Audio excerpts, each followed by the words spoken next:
मुंडे पालवे हत्याकांड, संतोष देशमुख हत्याकांड आणि आता विलास घुलेच्या हत्येनं बीड जिल्हा पुन्हा एकदा हादरून गेलाय। बीडच्या केस तालुक्यातील टाकळी गावातील तरुण उद्योजक विलास घुलेची निर्घृणपणे हत्या करण्यात आली। विलास घुलेची हत्या करणाऱ्या आरोपींना लवकरात लवकर शिक्षा व्हावी अशी मागणी गावकऱ्यांकडून सातत्याने केली जाते। विलास घुले प्रकरणाच्या पार्श्वभूमीवर धनंजय मुंडे यांनी सुद्धा मुख्यमंत्री देवेंद्र फडणवीस यांची भेट घेत त्यांना निवेदन दिलं।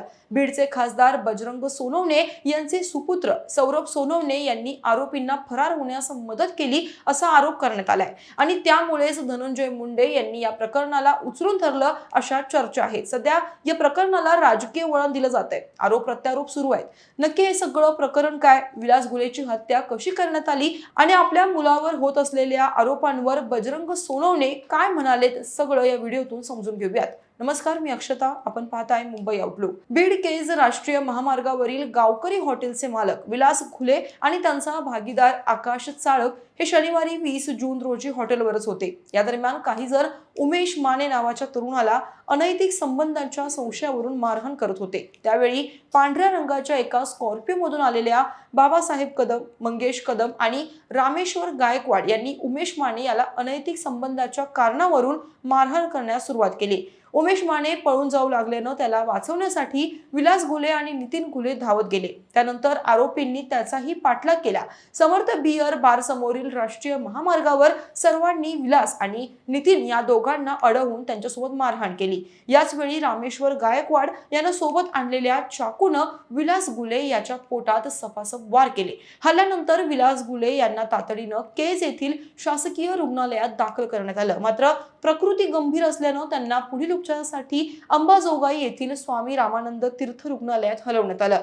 रविवारी दुपारी डॉक्टरांनी त्यांना मृत घोषित केलं। या प्रकरणी विलास यांचे चुलत भाऊ रमेश घुले यांनी केस पोलीस ठाण्यात या प्रकरणी तक्रार दाखल केली। पोलिसांनी 9 जणांवर विविध गंभीर कलमांखाली गुन्हे दाखल केले। तपासाची चक्र फिरवत पोलिसांनी 6 आरोपींना अटक केली, मात्र 3 आरोपी अजूनही फरार आहेत। आरोपींना सौरभ सोनवणे यानंच पळून जाण्यास मदत केली। विलासच्या हत्येचा कट सुद्धा त्यानंच रचला होता असा गंभीर आरोप विलास यांच्या नातेवाईकांकडून केला गेला। सौरभ सोनवणे यांच्यावरही गुन्हा दाखल करण्याच्या मागणीसाठी टाकळी गावातील ग्रामस्थ आणि नातेवाईक यांनी पोलीस स्टेशनच्या बाहेर आंदोलन केलं। रविवारी दुपारी केस पोलीस ठाण्यासमोर तसेच सायंकाळी छत्रपती शिवाजी महाराज चौकात रास्ता रोको आंदोलन करण्यात आलं। या आंदोलनामुळे काही काळ वाहतूक विस्कळीत झाली होती। मंगळवारी या आंदोलनाला अधिक तीव्र स्वरूप आलं। केज शहरात कडकडीत बंद पाळण्यात आला। अनेक व्यापाऱ्यांनी दुकानं बंद ठेवली। विविध सामाजिक संघटना, युवक आणि ग्रामस्थ मोठ्या संख्येनं रस्त्यावर उतरले। अनेक ठिकाणी रास्ता रोको आंदोलन करण्यात आले। अंबाजोगाई मार्गावरील वाहतूक काही काळासाठी पूर्णपणे ठप्प झाली। आंदोलनकर्त्यांनी आरोपींना तातडीनं अटक करण्यात यावी तसेच तपास निष्पक्षपणे व्हावा अशी मागणी केली। विलास घुले यांचा मृतदेह तब्बल 9 तास केज पोलीस ठाण्यासमोर ठेवण्यात आला। पोलिसांकडून ठोस आश्वासन मिळाल्याशिवाय अंत्यसंस्कार न करण्याचा निर्धार आंदोलकांनी केला।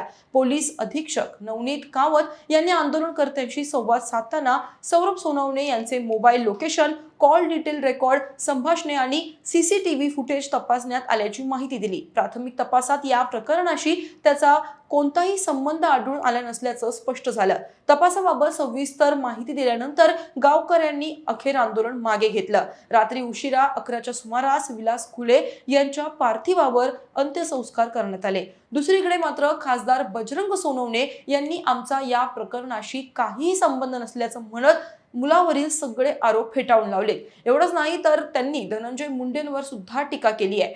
काल विधानसभेत आमदार तथा माजी मंत्री धनंजय मुंडे यांनी बीड जिल्ह्यातील कायदा व सुव्यवस्थेचा मुद्दा उपस्थित करत सरकारचं याकडे लक्ष वेधलं। त्यांनी या प्रकरणाची निष्पक्ष आणि सखोल चौकशी करण्याची मागणी केली आहे। मुख्यमंत्री फडणवीस यांनीही या प्रकरणाची गंभीर दखल घेत दोषींवर कठोर कारवाई केली जाईल असं आश्वासन दिलंय।